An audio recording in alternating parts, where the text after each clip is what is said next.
Einführung. In den Lehren des Islam wird Muslimen befohlen, die Rechte der Menschen zu erfüllen, die ihnen auf verschiedene Weise verbunden sind, beispielsweise durch Glauben, Blut und Nähe. Daher werden in diesem Buch einige dieser Pflichten erörtert, damit Muslime danach streben können, diese Bindungen auf eine Weise aufrechtzuerhalten, die Allah, dem Erhabenen, gefällt, damit sie einen edlen Charakter erreichen können. Gemäß dem Hadith in Jami at-Tirmidhi Nummer 2003 hat der heilige Prophet Muhammad, Friede und Segen seien auf ihm, darauf hingewiesen, dass das Schwerste auf der Waage des jüngsten Gerichts ein edler Charakter sein wird. Dies ist eine der Eigenschaften des heiligen Propheten Muhammad, Friede und Segen seien auf ihm, die Allah, der Erhabene, in Kapitel 68 Al-Kalam, Vers 4 des heiligen Koran lobt. Und tatsächlich besitzen sie eine große moralische Persönlichkeit. Daher ist es die Pflicht aller Muslime, sich die Lehren des heiligen Koran und die Überlieferungen des heiligen Propheten Muhammad, Friede und Segen seien auf ihm, anzueignen und danach zu handeln, um einen edlen Charakter zu erlangen. Bindungen, die verbinden. Verwandte. Die erste Gruppe von Menschen, deren Rechte man wahrnehmen muss, sind ihre Angehörigen. Die Aufrechterhaltung der Verwandtschaftsbande ist ein wesentlicher Aspekt des Islam, der nicht aufgegeben werden kann, wenn man Erfolg haben möchte, in beiden Welten. Ein wahres Zeichen des eigenen Glaubens ist nicht, den ganzen Tag in einer Moschee damit zu verbringen, Allah, den Erhabenen, anzubeten, sondern es ist die Erfüllung der Rechte Allahs, des Erhabenen, und die Erfüllung der Rechte der Schöpfung. Eines der wichtigsten Rechte der Schöpfung ist die Aufrechterhaltung der Verwandtschaftsbande. Man kann Frömmigkeit vortäuschen, indem man sich islamisch kleidet, aber man kann Allah, den Erhabenen, nicht täuschen. Wenn man sich umdreht in den Seiten der Geschichte, werden Sie immer wieder feststellen, dass die frommen Diener Allahs, des Erhabenen, ihre Verwandtschaftsbande aufrechterhielten. Selbst wenn ihre Verwandten sie schlecht behandelten, reagierten sie immer noch freundlich. Kapitel 41 Fussilat, Vers 34. Und die gute Tat ist nicht gleich der schlechten. Wehre das Böse durch die bessere Tat ab, und dann wird derjenige, zwischen dem du und ihm Feindschaft herrscht, so sein, als wäre er ein ergebener Freund. In einem Hadith, der in Sahih Muslim Nummer 6525 zu finden ist, wies der heilige Prophet Muhammad, Friede und Segen seien auf ihm, darauf hin, dass Allah, der Erhabene, immer demjenigen helfen wird, der danach strebt, seine Verwandtschaftsbande aufrechtzuerhalten, selbst wenn seine Verwandten die Dinge erschweren. Für sie. Gutes mit Gutem zu vergelten ist nichts Besonderes, wohingegen Böses mit Gutem zu vergelten das Zeichen eines aufrichtigen Gläubigen ist. Das erstgenannte Verhalten kann man sogar bei Tieren beobachten. In den meisten Fällen wird ein Tier, das man freundlich behandelt, Zuneigung erwidern. In einem Hadith in Sahih Bukhari Nummer 5991 wird bestätigt, dass derjenige, der die Verwandtschaftsbande wirklich aufrechterhält, derjenige ist, der die Bindungen aufrechterhält, selbst wenn seine Verwandten sie trennen. Der heilige Prophet Muhammad, Friede und Segen seien auf ihm, wurde ständig terrorisiert von den meisten seiner Verwandten, aber er war ihnen gegenüber immer freundlich. Es ist allgemein bekannt, dass man ohne die Nähe Allahs, des Erhabenen, keinen Erfolg haben kann. Aber in einem Hadith, der in Sahih Bukhari Nummer 5987 zu finden ist, hat Allah, der Erhabene, klar erklärt, dass er die Bindungen zu demjenigen trennen wird, der aus weltlichen Gründen seine Verwandtschaftsbande durchtrennt. Bedenken Sie, dies gilt unabhängig davon, wie sehr man sich bemüht, die Rechte Allahs, des Erhabenen, in Form von Anbetung, wie zum Beispiel den obligatorischen Gebeten, zu erfüllen. Wenn Allah, der Erhabene, die Verbindung zu einem Muslim abbricht, wie können Sie dann seine Nähe und ewigen Erfolg erlangen? Darüber hinaus verzögert Allah, der Erhabene, in den meisten Fällen die Bestrafung der Sünden, um den Menschen die Möglichkeit zu geben, Buße zu tun. Aber das Brechen der Verwandtschaftsbande aus weltlichen Gründen wird schnell bestraft. Dies wurde in einem Hadith bestätigt, der in Sunan Ibn Majah Nummer 4212 zu finden ist. Leider ist das Abbrechen von Bindungen in der heutigen Welt weit verbreitet. Menschen brechen leicht verwandtschaftliche Bindungen aus kleinlichen weltlichen Gründen ab. Sie erkennen nicht, dass jeder Verlust, das Leid, das in der materiellen Welt auftritt, ist vorübergehend, Doch wenn sie von Allah, dem Erhabenen, getrennt werden, werden sie in beiden Welten anhaltendes Leid erleiden. Ein Grund für das Auflösen der Verwandtschaftsbande, der in der islamischen Gemeinschaft häufig anzutreffen ist, wenn jemand durch seinen Beruf einen höheren sozialen Status erreicht. Dies inspiriert ihn dazu, seine Verwandten zu verwerfen, weil sie glauben, dass sie es nicht mehr wert sind, mit ihnen zu interagieren. Ihre Liebe zu ihrem Reichtum und ihrem sozialen Status treibt sie an die Türen der Paranoia, die sie davon überzeugt, dass ihre Verwandten wollen ihnen lediglich ihren Reichtum wegnehmen. Der heilige Koran weist darauf hin, dass diese Bindungen am Tag des jüngsten Gerichts in Frage gestellt werden. Kapitel 4 An-Nisa, Vers 1. Und fürchtet Allah, durch den ihr einander bittet, und die Gebärmütter. Wahrlich, Allah ist ein Beobachter über euch. Dieser Vers zeigt auch deutlich, dass man keine Frömmigkeit erlangen kann, ohne die Verwandtschaftsbande aufrechtzuerhalten.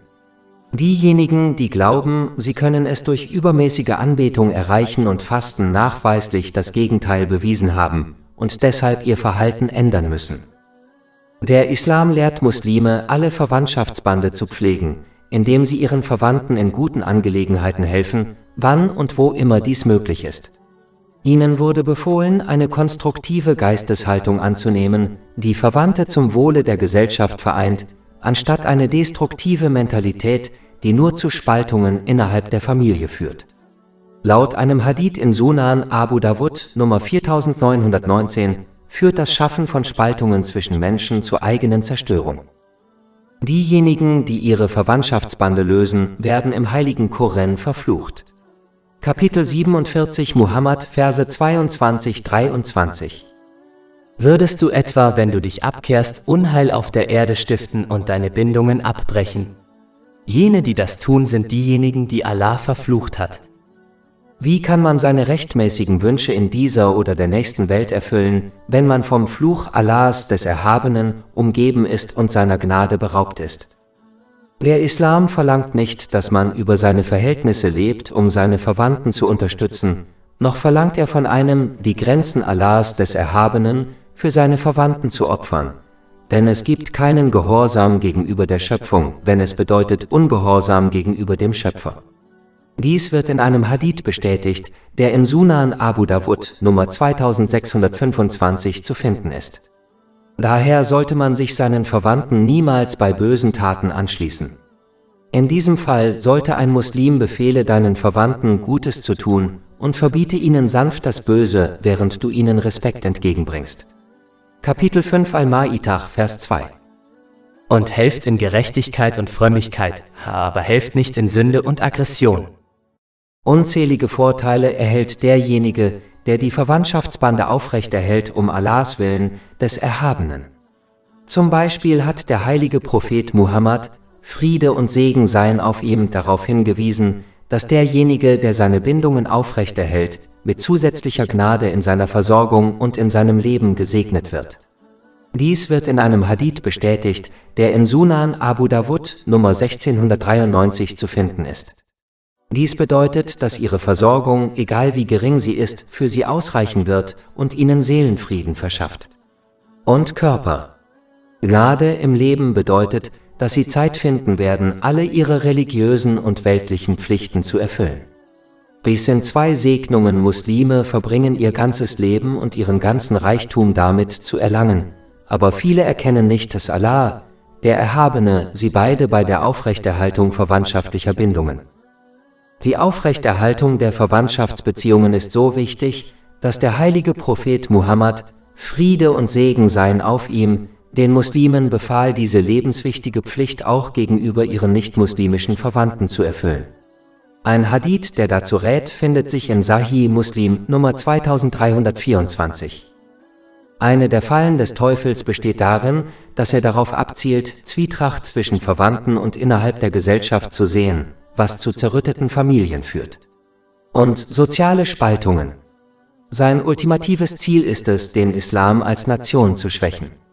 Leider sind einige dafür berüchtigt geworden, Groll zu hegen, der jahrzehntelang anhält und von Generation zu Generation weitergegeben wird.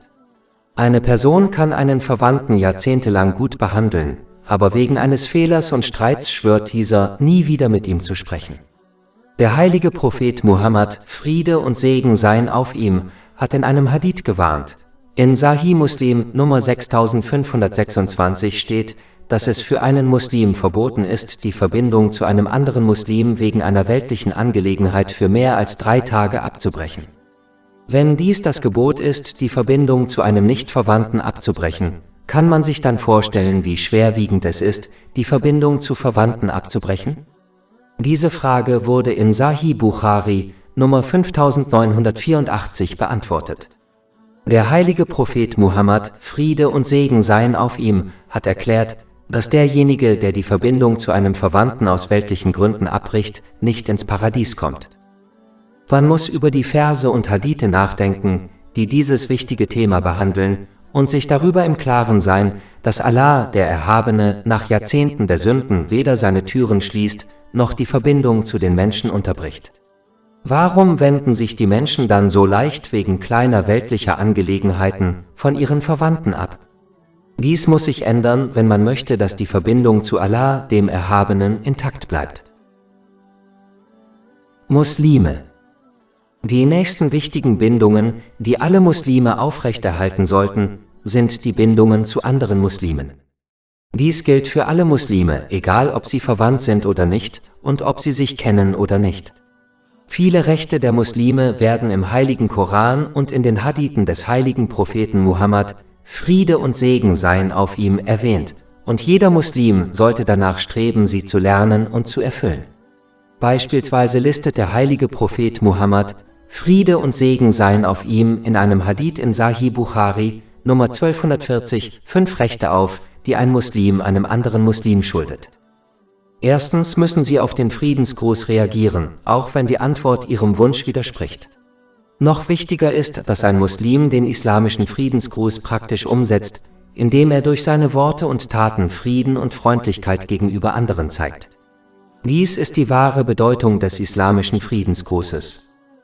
Ein Muslim sollte versuchen, kranke Muslime zu besuchen, um ihnen körperliche und psychische Unterstützung zu bieten. Es wäre schwierig, alle kranken Muslime zu besuchen, aber wenn jeder Muslim zumindest seine kranken Verwandten besuchen würde, würde die überwiegende Mehrheit der Kranken diese Unterstützung erhalten. Alle Formen eitler oder sündiger Rede und Taten wie Klatsch müssen vermieden werden, sonst verdient ein Muslim nur Sünden statt Segen. Ein Muslim sollte, wenn möglich, an der Beerdigung anderer Muslime teilnehmen, da jeder Teilnehmer für den Verstorbenen um Vergebung bittet. Daher gilt, je mehr Muslime anwesend sind, desto besser.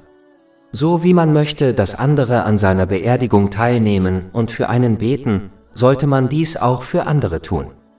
Diese besondere Tat ist eine gute Erinnerung für einen Muslim, dass auch er irgendwann sterben wird. Hoffentlich wird dies sein Verhalten zum Besseren verändern, sodass er sich besser auf seinen eigenen Tod vorbereitet, indem er die Gebote Allahs des Erhabenen befolgt, seine Verbote missachtet und seinem Schicksal mit Geduld entgegentritt. Als nächstes wird im Haupthadith erwähnt, dass Muslime Einladungen zu Mahlzeiten und gesellschaftlichen Veranstaltungen annehmen sollten, solange keine ungesetzlichen oder unerwünschten Aktivitäten stattfinden, was heutzutage recht selten vorkommt. Ein wichtiger Punkt ist, dass einige Muslime gesellschaftliche Veranstaltungen besuchen, bei denen ungesetzliche oder unerwünschte Dinge geschehen, und diesen Hadith zitieren, um ihre Handlungen zu begründen. Man sollte die göttlichen Lehren nicht falsch interpretieren, um seine eigenen Wünsche zu erfüllen, da dies eindeutig eine Irreführung und eine Einladung zur göttlichen Strafe ist. Abschließend werden Muslime im Haupthadith dazu angehalten, nach dem Niesen für den Muslim zu beten, der Allah, den Erhabenen, lobt. Der heilige Prophet Muhammad, Friede und Segen seien auf ihm, wies in einem Hadith in Sahih Bukhari Nummer 2714 auf eine äußerst wichtige Pflicht hin, nämlich anderen Muslimen gute und aufrichtige Ratschläge zu geben. Zunächst einmal ist es wichtig zu beachten, dass allen Menschen unabhängig von ihrem Glauben guter Rat gegeben werden sollte. Dies wird in einem Hadith in Sunan an-Nasai Nummer 4204 klar empfohlen.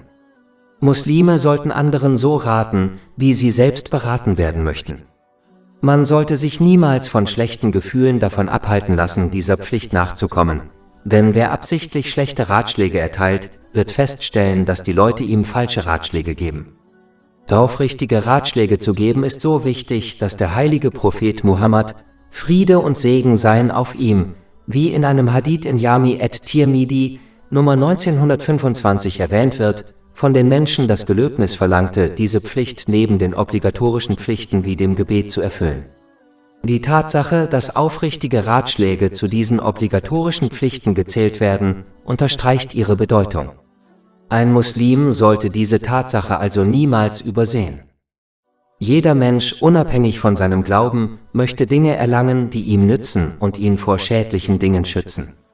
Der heilige Prophet Muhammad, Friede und Segen seien auf ihm, hat in einem Hadith in Jami at-Tirmidhi, Nummer 2515 klar erklärt, dass eine Person kein wahrer Gläubiger sein kann, solange sie für andere Muslime nicht das liebt, was sie für sich selbst liebt.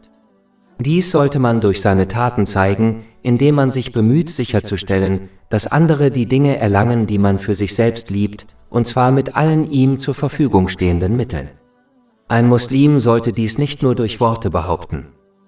Ein weiteres Recht aller Muslime ist, dass man aufrichtig für sie beten sollte. Dies ist ein Aspekt der Barmherzigkeit gegenüber anderen, der im heiligen Koran erwähnt wird. Kapitel 48 Al-Fat, Vers 29. Mohammed ist der Gesandte Allahs, und diejenigen, die mit ihm sind barmherzig untereinander. Tatsächlich profitiert ein Muslim davon, wenn er für einen anderen betet.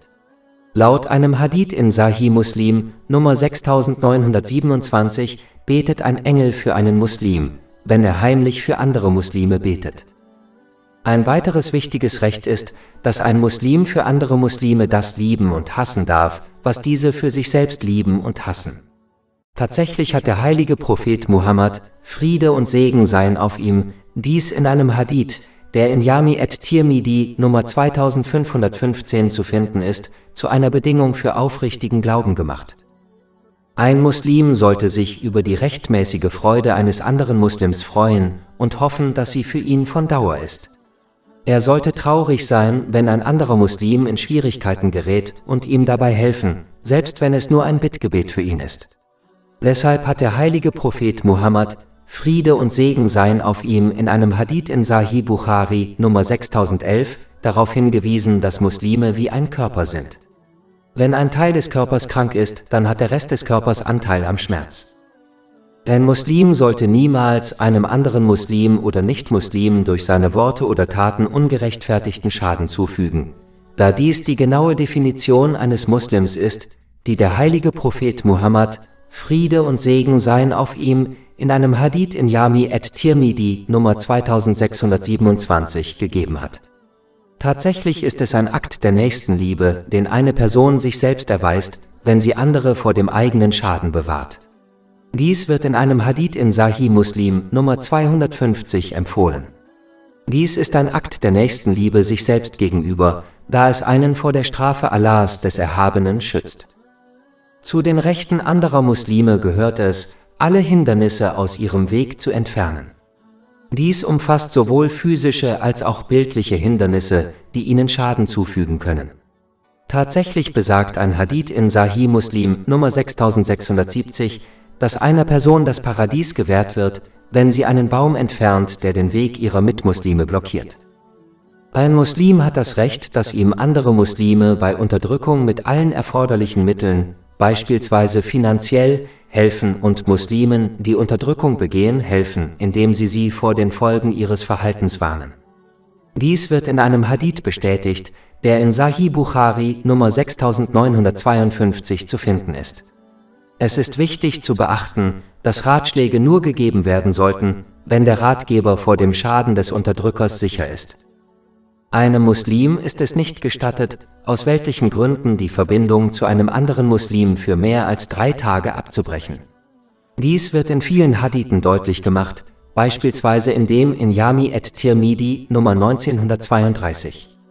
Sich auf diese Weise von einem anderen Muslim abzuwenden, ist eine so ernste Angelegenheit, dass der heilige Prophet Muhammad, Friede und Segen seien auf ihm, einst in einem Hadith in Sunan ibn Majah Nummer 1740 warnte, dass Allah, der Erhabene, allen Muslimen jeden Montag und Donnerstag vergibt, außer denen, die sich von einem anderen Muslim abgewandt haben, bis sie sich wieder versöhnen. Ein weiteres Recht ist, dass sich ein Muslim anderen Muslimen gegenüber nicht arrogant verhalten sollte. Stattdessen sollten sie Demut zeigen, die immer zu Zuneigung und der Verbreitung von Liebe in der Gesellschaft führt. Dies wird in einem Hadith empfohlen, der in Sunan Abu Dawud Nummer 4895 zu finden ist. Umgekehrt führen Arroganz und Stolz nur zu sozialen Barrieren und zur Trennung der Gesellschaft. Wenn ein Muslim mit Arroganz behandelt wird, sollte er nicht auf die gleiche Weise reagieren, sondern stattdessen Geduld und Vergebung zeigen. Tatsächlich ist es ein Merkmal des heiligen Propheten Muhammad, Friede und Segen seien auf ihm, anderen gegenüber bescheiden zu sein, ungeachtet ihres sozialen Status. Wie in einem Hadith in Sunan an-Nasai Nummer 1415 empfohlen wird, würde er es nie ablehnen, mit den Armen und Bedürftigen zu gehen, um ihre Bedürfnisse zu erfüllen. Für einen Muslim ist es wichtig, Gerüchten oder Klatsch über andere Muslime niemals Beachtung zu schenken, da sie in den meisten Fällen entweder völlig unwahr sind oder einige Fakten mit viel Fiktion vermischt enthalten. In vielen Fällen wurde sogar die Wahrheit aus dem Kontext gerissen, um jemandes böse Wünsche zu erfüllen. Ein Muslim sollte das Gesagte ignorieren und dem Klatschenden raten, aufrichtig zu bereuen. Sie sollten den Klatsch niemals anderen erzählen oder den Klatschenden anderen gegenüber erwähnen. Indem sie dies verheimlichen, sollten sie hoffen, dass Allah, der Erhabene, ihre Fehler in beiden Welten verbirgt. Dies wurde in einem Hadith empfohlen, der in Jami at-Tirmidhi Nummer 1930 zu finden ist. Darüber hinaus sollte ein Muslim niemals andere Muslime verleumden oder verleumden, da dies eine schwere Sünde ist. Tatsächlich warnt ein Hadith in Sahih Muslim Nummer 290, dass der Verleumder nicht ins Paradies kommt. Es ist die Pflicht eines Muslims, im Rahmen seiner Möglichkeiten zu versuchen, anderen Muslimen aus jeder Notlage zu helfen. In einem Hadith in Sunan ibn Majah Nummer 225 wird bestätigt, dass jeder, der dies tut, am Tag des jüngsten Gerichts von einer Notlage befreit wird. Derselbe Hadith besagt, dass jeder, der die finanzielle Belastung eines anderen Muslims durch Allah, den Erhabenen, lindert, diesen in beiden Welten entlastet. Daher sollten Muslime gegenüber denen, die ihnen etwas schulden, freundlich sein. Ein weiteres Recht, das ein Muslim gegenüber anderen Muslimen hat, ist, dass, wenn ein Muslim einem anderen Muslim Unrecht tut und ihn dann um Vergebung bittet, das Opfer ihm um Allahs, des Erhabenen Willen, vergeben sollte. Dies wird dazu führen, dass Allah, der Erhabene, dem Opfer seine Sünden vergibt. Kapitel 24 An-Nur, Vers 22. Und sie sollen vergeben und nachsehen. Möchtest du nicht, dass Allah dir vergibt? Tatsächlich hat der heilige Prophet Muhammad, Friede und Segen seien auf ihm, in einem Hadith in Sahih Muslim, Nummer 6592, darauf hingewiesen, dass jeder, der anderen um Allahs, des Erhabenen Willen vergibt, mit mehr Ehre gesegnet wird. Außerdem sollte ein Muslim andere Muslime ihrem Status entsprechend behandeln, wie es in einem Hadith in Jami at-Tirmidhi, Nummer 1921 empfohlen wird. Das bedeutet, dass Ältere mit Respekt und Jüngere mit Barmherzigkeit behandelt werden sollten. Dieser Hadith warnt davor, dass diejenigen, die sich nicht so verhalten, nicht dem Weg des heiligen Propheten Muhammad, Friede und Segen seien auf ihm, folgen. Tatsächlich empfiehlt ein Hadith in Imam Bukhari Adab al-Murad Nummer 357, dass ein Teil des Respekts gegenüber Allah, dem Erhabenen, darin besteht, Älteren Respekt zu erweisen. Alle Menschen sind Teil der Schöpfung Allahs, des Erhabenen, also bedeutet Respekt gegenüber ihnen gemäß den Lehren des Islam tatsächlich Respekt gegenüber dem Schöpfer, nämlich Allah, dem Erhabenen. Der Islam lehrt Muslime, dass sie das erhalten, was sie geben. Laut einem Hadith aus Jami at-Tirmidhi Nummer 2022 wird Allah, der Erhabene, jemanden bestimmen, der diese Person ehrt, wenn sie ein hohes Alter erreicht, wenn ein junger Mensch eine ältere Person aufgrund ihres Alters ehrt und respektiert. Ein weiteres Recht, das ein Muslim anderen Muslimen gegenüber hat, ist, mit ihnen fröhlich zu sein, solange sie Sünden vermeiden. Tatsächlich gilt es als Almosen, einen anderen Muslim anzulächeln, um ihn zu trösten. Dies wird in einem Hadith bestätigt, der in Jami at-Tirmidhi Nummer 1956 zu finden ist. Wer umgänglich, sanft und milde gegenüber anderen Muslimen ist, dem wird in einem Hadith in Jami at-Tirmidhi Nummer 2488 die frohe Botschaft des Schutzes vor dem Höllenfeuer zuteil.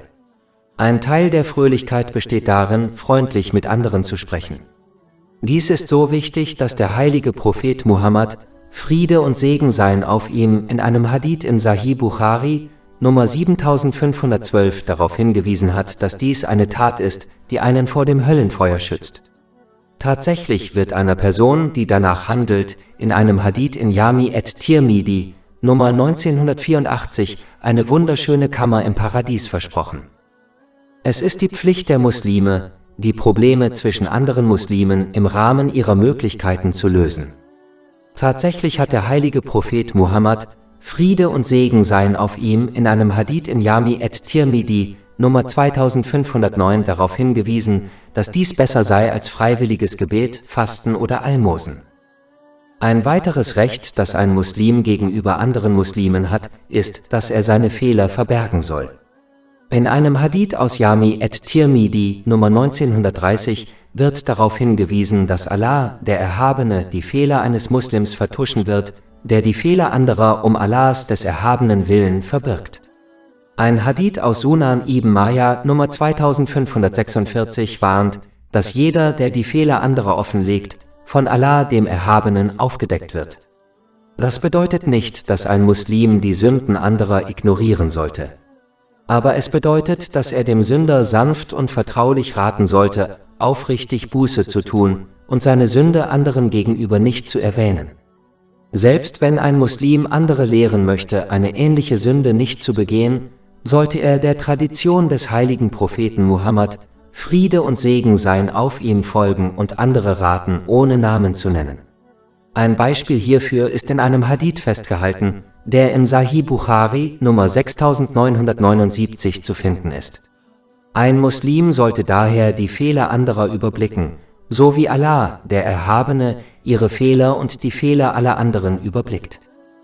Ein Muslim sollte stets Situationen vermeiden, die bei anderen Muslimen Misstrauen und Zweifel hervorrufen. Auf diese Weise wollen wir uns vor Sünden schützen, die andere, die misstrauisch sind, begehen könnten, wie etwa üble Nachrede und Verleumdung. Andere Muslime in diesem Sinne zu schützen, ist Teil der Liebe zum Guten für sie, so wie man Gutes für sich selbst liebt. Laut einem Hadith in Sahih Bukhari Nummer 3101 traf der heilige Prophet Muhammad, Friede und Segen seien auf ihm, einmal während der Nacht seine Frau. Zur gleichen Zeit gingen zwei Gefährten, möge Allah mit ihnen zufrieden sein, eilig vorbei. Der heilige Prophet Muhammad, Friede und Segen seien auf ihm, rief sie und teilte ihnen mit, dass er seine Frau und keine fremde Frau treffe.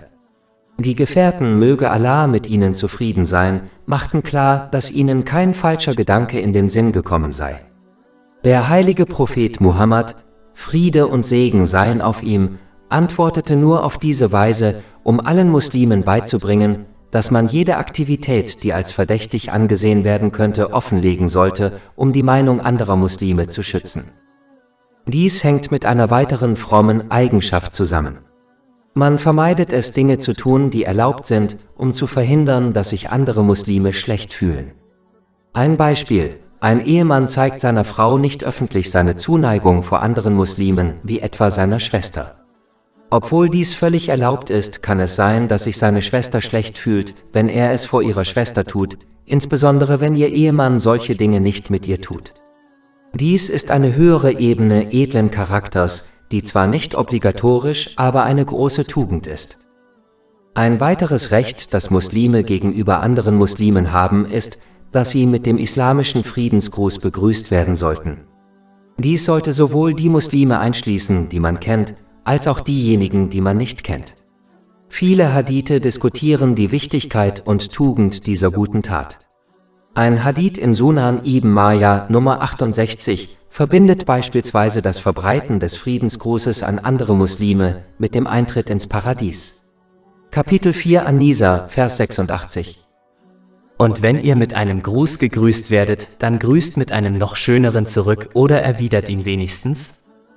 Ein Hadith aus Jami at-Tirmidhi Nummer 2706 empfiehlt, dass ein Muslim einen Friedensgruß aussprechen soll, wenn er einem anderen Muslim begegnet oder sich von ihm verabschiedet. Es ist wichtig zu beachten, dass der islamische Friedensgruß ein Hinweis darauf ist, dass ein Muslim einen Muslim nicht nur mit friedlichen Worten begrüßen sollte, sondern in jedem Gespräch freundliche Worte verwenden sollte. Darüber hinaus sollte diese Verbreitung des Friedens durch die Taten eines Muslims zum Ausdruck kommen, nicht nur durch Worte. Dies ist die wahre Bedeutung, wenn man anderen den islamischen Friedensgruß entgegenbringt. Ein Muslim sollte auch der Tradition des heiligen Propheten Muhammad, Friede und Segen seien auf ihm, folgen, indem er anderen Muslimen die Hand schüttelt, wenn sie ihnen den Friedensgruß überbringen. Tatsächlich werden Muslimen, die dies tun und während ihres Gesprächs jegliche Sünden vermeiden, ihre kleinen Sünden vergeben, bevor sie sich trennen. Dies wird in einem Hadith bestätigt, der in Sunan Abu Dawud Nummer 5212 zu finden ist. Es ist die Pflicht aller Muslime, die Rechte anderer Muslime so gut wie möglich zu verteidigen, ohne dabei Sünden zu begehen oder sich selbst zu schaden. Sie sollten zum Beispiel die Ehre anderer Muslime schützen, die oft hinter ihrem Rücken durch Verleumdung und üble Nachrede verletzt wird. Tatsächlich hat der heilige Prophet Muhammad, Friede und Segen seien auf ihm, in einem Hadith in Jami at-Tirmidhi Nummer 1931 darauf hingewiesen, dass jeder, der die Ehre eines anderen Muslims schützt, am Tag des jüngsten Gerichts vor dem Höllenfeuer geschützt sein wird. Wenn ein anderer Muslim schlechte Manieren zeigt, ist es die Pflicht anderer Muslime, sich ihnen gegenüber gut zu benehmen. Außerdem sollten sie ihnen unter 4 Augen raten, ihren Charakter zum Besseren zu ändern. Dies in der Öffentlichkeit zu tun, kann sie in Verlegenheit bringen, und es ist die Pflicht eines Muslims, andere Muslime nicht in Verlegenheit zu bringen. Außerdem wird eine Person, die in Verlegenheit gerät, eher wütend und nimmt daher den guten Rat, der ihr gegeben wurde, weniger wahrscheinlich an. Die Bedürftigen. Die nächsten Bindungen, die alle Muslime pflegen und deren Rechte erfüllen müssen, sind die der Bedürftigen oder derjenigen, die als sozial schwach gelten, wie Waisen und Witwen. Muslime müssen sie auf jede erdenkliche Weise unterstützen. Ein Aspekt dieser Unterstützung ist die obligatorische Spende von Almosen, wenn sie dazu verpflichtet ist. Ein Muslim muss sicherstellen, dass er über eine seriöse und vertrauenswürdige Organisation oder Wohltätigkeitsorganisation spendet. In vielen Versen und Hadithen wird die Wichtigkeit des freiwilligen Spendens von Almosen erörtert, wie beispielsweise im Hadith in Sahih Muslim Nummer 1671. Darin wird darauf hingewiesen, dass jeder Muslim täglich Almosen geben muss. Derselbe Hadith macht deutlich, dass diese Almosen nicht nur das Spenden von Vermögen, sondern auch andere gute Taten umfassen. In vielen Hadithen wird über die Vorzüge der Unterstützung von Waisen und Witwen gesprochen. So hat der heilige Prophet Muhammad, Friede und Segen seien auf ihm, in einem Hadith in Sahih Bukhari Nummer 6005 einmal darauf hingewiesen, dass jeder, der sich um ein Waisenkind kümmert, mit dem heiligen Propheten Muhammad, Friede und Segen seien auf ihm, im Paradies sein wird. Der heilige Prophet Muhammad, Friede und Segen seien auf ihm, bezeichnete in einem Hadith in Sunan ibn Majah Nummer 3679 das Haus, in dem ein Waisenkind gut versorgt wird, als das beste Haus. In Bezug auf Witwen riet der heilige Prophet Muhammad, Friede und Segen seien auf ihm, in einem Hadith in Jami at-Tirmidhi Nummer 1969, dass derjenige, der eine Witwe unterstützt, die gleiche Belohnung erhält wie ein muslimischer Soldat und die Person, die jeden Tag fastet und jede Nacht die ganze Zeit betet. Nachbarn. Die nächsten Bindungen, die alle Muslime wahren und deren Rechte erfüllen müssen, sind die ihrer Nachbarn. In einem Hadith in Sahih Bukhari Nummer 6014 gab der heilige Prophet Muhammad, Friede und Segen seien auf ihm, an, dass er dazu angehalten wurde, seine Nachbarn so freundlich zu behandeln, dass er glaubte, sein Nachbar könne zum Erben eines jeden Muslims werden. Leider wird diese Pflicht oft vernachlässigt, obwohl der freundliche Umgang mit den Nächsten ein wichtiger Aspekt des Islam ist. Zunächst einmal ist es wichtig zu beachten, dass der Nächste einer Person im Islam alle Menschen umfasst, die im Umkreis von 40 Häusern leben, in jede Richtung zum Haus eines Muslims. Dies wird in einem Hadith bestätigt, der in Imam Bukhari, Adab al-Murad Nummer 109 zu finden ist. Der heilige Prophet Muhammad, Friede und Segen seien auf ihm, verband in einem Hadith in Sahih Muslim, Nummer 174, einst den Glauben an Allah, den Erhabenen, und den Tag des jüngsten Gerichts mit der freundlichen Behandlung seines Nächsten. Dieser Hadith allein zeigt, wie wichtig es ist, seinen Nächsten freundlich zu behandeln. Ein Hadith in Imam Bukhari, Adab al-Murad Nummer 119 warnt, dass eine Frau, die ihre gesetzlichen Pflichten erfüllt und viel freiwillige Anbetung darbringt, in die Hölle kommen wird, weil sie ihre Nächsten durch ihre Worte schlecht behandelt. Wenn dies auf jemanden zutrifft, der seinem Nächsten mit Worten schadet, kann man sich dann die Schwere vorstellen, die darin liegt, seinem Nächsten körperlich Schaden zuzufügen? Ein Muslim muss geduldig sein, wenn er von seinem Nachbarn schlecht behandelt wird. Tatsächlich sollte ein Muslim in solchen Fällen freundlich zu ihm sein. Gutes mit Gutem zu vergelten ist nicht schwer. Ein guter Nachbar ist derjenige, der Böses mit Gutem vergilt. Ein Muslim sollte die Privatsphäre des Eigentums seines Nachbarn respektieren, ihn aber gleichzeitig grüßen und ihm Hilfe anbieten, ohne zu aufdringlich zu sein. Er sollte mit allen Mitteln unterstützt werden, die einem Menschen zur Verfügung stehen, beispielsweise finanzielle oder emotionale Unterstützung. Ein Muslim sollte immer die Fehler seiner Nachbarn verbergen. Die Fehler desjenigen, der die Fehler anderer verbirgt, werden von Allah, dem Erhabenen, vertuscht. Und die Fehler desjenigen, der die Fehler anderer offenlegt, werden von Allah, dem Erhabenen, offengelegt und öffentlich enteert. Dies wird in einem Hadith bestätigt, der in Sunan Abu Dawud Nummer 4880 zu finden ist. Abschluss. In diesem Buch werden viele Rechte erörtert, die Muslime anderen Menschengruppen schulden. Daher ist es für Muslime von entscheidender Bedeutung, nach diesen Lehren zu handeln, da der Glaube eines Muslims ohne sie niemals vollständig sein wird. In dieser Hinsicht kann der Glaube aus zwei Hälften bestehen. Die erste besteht darin, die Rechte Allahs, des Erhabenen, zu erfüllen. Die zweite Hälfte besteht darin, die Rechte der Menschen zu erfüllen. Daher wird der Glaube eines Muslims nur dann vollständig sein, wenn er beide Hälften erfüllt. Oltre 400 E-Book, Audiolibri, infografische Podcast e-blog gratuiti disponibili sul nostro sito web www.shakepot.com